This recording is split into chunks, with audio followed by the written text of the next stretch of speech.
ফুটবলে রোমাঞ্চবোধ হয় এটাই। একদিকে দেশের ফুটবল ইতিহাসে প্রথমবারের মতো বিশ্বকাপের নকআউটে পা রাখা মিশর, গ্রুপ পর্বে যারা শক্তিশালী বেলজিয়ামকে রুখে দিয়েছে আর নিউজিল্যান্ডকে ৩-১ গোলে বিধ্বস্ত করে নিজেদের আক্রমণাত্মক সাবলীলতা প্রমাণ করেছে। অন্যদিকে টনি পোপোভিচের অধীনে টানা দ্বিতীয়বার শেষ ১৬র লড়াইয়ে নামা অস্ট্রেলিয়া, যাদের মূল লক্ষ্য নকআউটের কাচের দেয়াল ভেঙে নতুন কোনো মাইল ফলক স্পর্শ করা।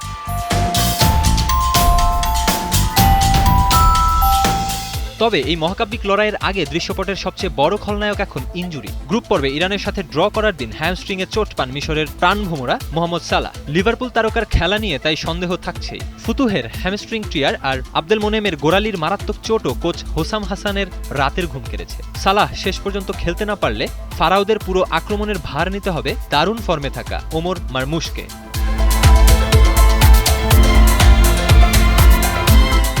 প্রতিপক্ষের এই চোটের মিছিল অস্ট্রেলিয়ার জন্য স্বস্তির হলেও তাদের নিজেদের স্কোয়াডেও রয়েছে শূন্যতা। ইনজুরির কারণে টুর্নামেন্ট থেকে ছিটকে গেছেন অভিজ্ঞ মাথিউ লেকি এবং জ্যাকব ইতালিয়ান। তবে সাকারুদের সবচেয়ে বড় শক্তির জায়গা তাদের ইস্পাত কঠিন রক্ষণভাগ। প্যারাগুয়ের সাথে গোলশূন্য ড্র আর তুরস্কের বিপক্ষে ২-০ ব্যবধানের জয়টি তার প্রমাণ। হ্যারি সাউটার আর সিরকাটির গড়া সেই রক্ষণ দেয়াল টোপকে গোল আদায় করাটা মোটেও সহজ হবে না।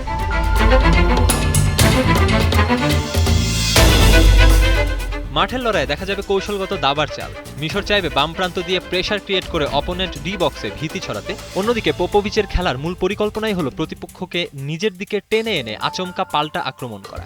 ফার্স্ট ব্রেকের সেই মুহূর্তগুলো অস্ট্রেলিয়ার তুরুপের তাস হতে পারে ইয়াং সেন্সেশন নেস্তরি ইরানকুন্ডার সহজাত গতি।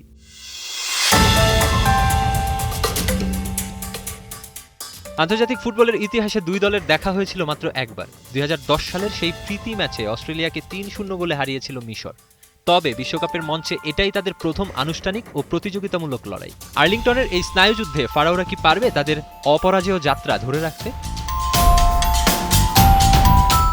মেহেদী হাসান সুমন, ৭১।